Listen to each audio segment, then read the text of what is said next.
I've just got in this Mazda MX-30, first one of these I've had.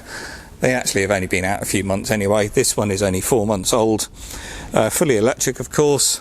And in this video we're just going to have a quick look at what's under the bonnet. So let's just open up the bonnet. I must just say I am mightily impressed with the quality of the interior on this. Well, the whole car is just really high quality. The fit and finish inside is just fabulous. I would say probably the most premium feel on an EV below, let's say £50,000. Certainly better quality than the modern Audis, also a lot better than the Polestar as well. It's just absolutely lovely inside. Yeah, this car is quite a surprise. But anyway, this video isn't about that. We are just going to have a look underneath the bonnet, if I can do this one-handed. There we go. So again, it's a little bit of a surprise under here as well. The motor is offset right over here on the driver's side, which is a strange layout, but on first glances it is a small motor in a huge space. Great for front crash protection. As you can see, there's a huge amount of space here and an absolute vast amount of space at the back. You know, well, I'm standing at the front of the car here and I can't reach any further than there, and there's another half a metre or even another metre going back underneath there. Huge amounts of space.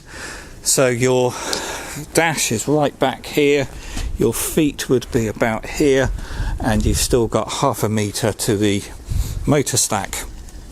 So yeah, in a front end collision these are obviously going to perform very well. So what we've got under here, well obviously this is our electric motor down here at the bottom, driving the front wheels, which, let me just see if I can see the drive. Oh, there's the drive shaft down there. I'm not sure whether that's, yeah, there we can see the drive shaft there, driving the front wheels directly. And obviously at the bottom of the motor there you'll have a reduction gear, little gearbox reducing the speed down. So that's your electric motor, and then in here is all the electronics, which will be the DC to DC converter and your charging systems, and all of this is water cooled. You've got the reservoir bottle here, hoses to radiator at the front here, and as you can see the hoses go into each part of the electronics, and usually the motors are water cooled as well, but I can't quite see. Oh yeah, there's the hose there going into the motor. So all that is cooled, and then everything that's orange is the high voltage cables. So this will be your cables coming from the battery pack, which is under the floor, and on this the charge sockets are at the back of the car as well. So I'm assuming the cables from the charge ports are also in that plastic tube as well. You've got this silly little plastic cover. I don't know why they do this. That serves no purpose at all. If you want to put the logo and a bit of writing on, you might as well have a sticker somewhere, but anyway. And then there is your 12 volt battery. So all EVs have a 12 volt battery up front, and that is because your central locking, your lights, your wipers, your dash, all is standard 12 volt stuff. And when you're starting the vehicle up initially, obviously your central locking is all on the 12 volt. So if the 12 volt battery is flat or dead, just like a combustion engine vehicle, the vehicle is completely reliant on the 12 volt, and you're not going to be able to start it if that is flat.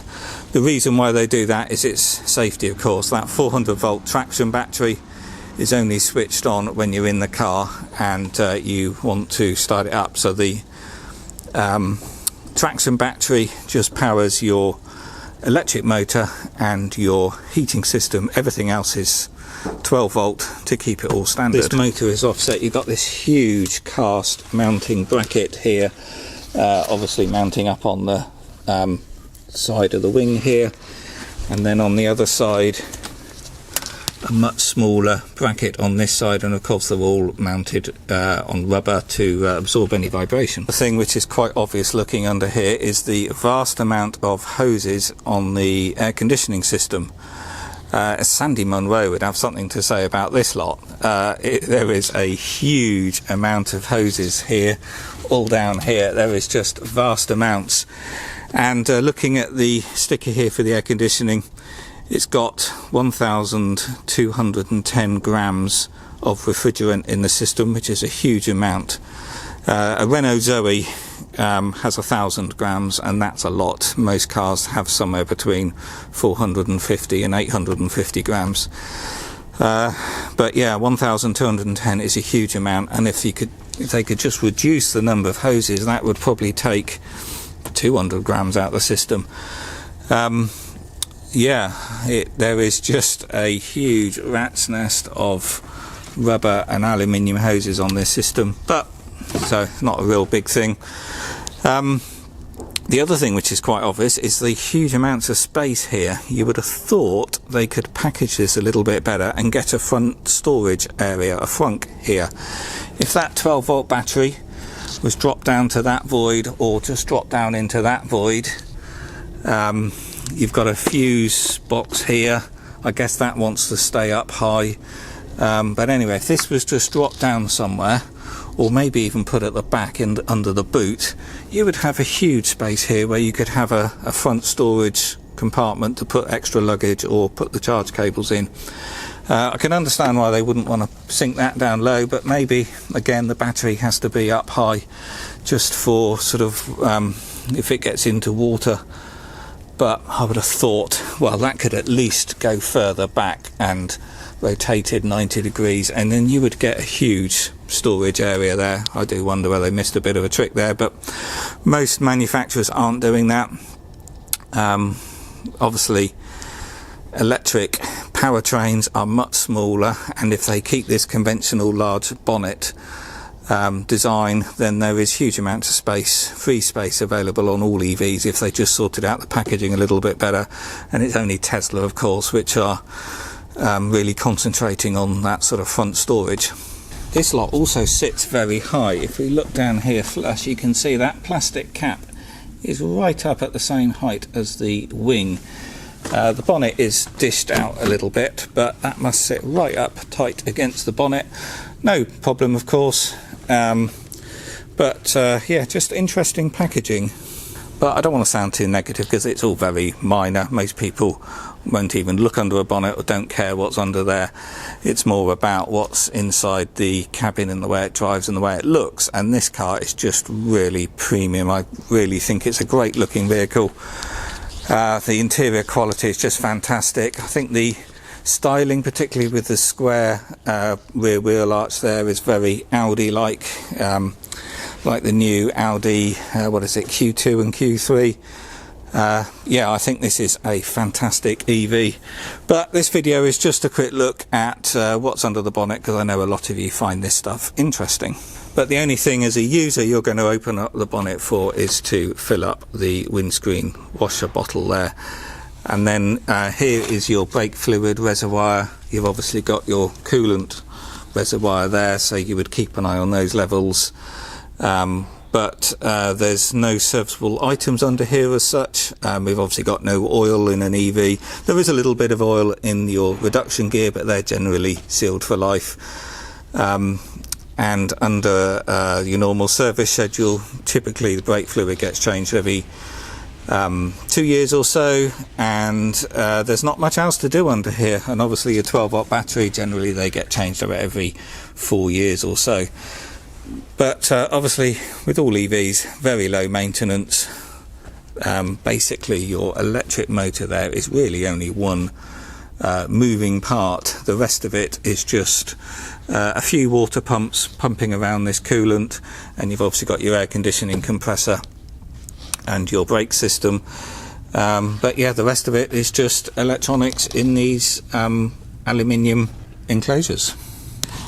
Quite decent access to the back of the headlight on that side to get to any bulbs. On this side It is a bit more awkward because you've got these hoses there, but you can still get your hand in there, and better than some other modern cars. And then the points of entry into the air conditioning system when you get it regassed is you've got the high circuit here and the low circuit there. It's also nice to see these have got a full-size tray underneath. You've got that sort of modern fabric felt type material on the front one, but looking back you cannot see any ground at all. The whole lot is completely covered, so it's going to keep nice and clean under here, and obviously that helps with aerodynamics a little bit if the bottom is all covered and smooth. One other thing I've just noticed is the wiper blades up there.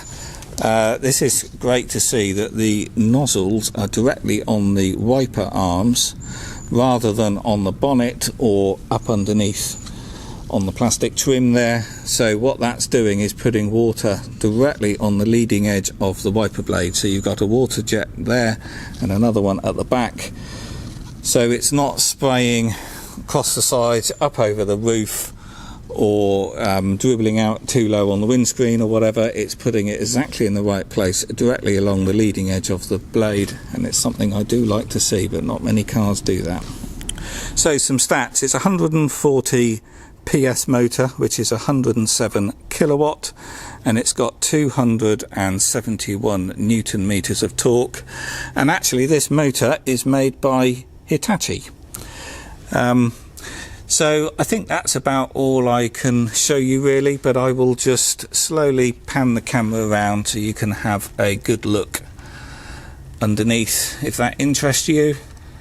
And do subscribe if you haven't already. I'm going to do some more videos about this car, and do press the thumbs up on YouTube if you've liked this video, because it does help other people find the channel. And more EV videos on the channel coming soon.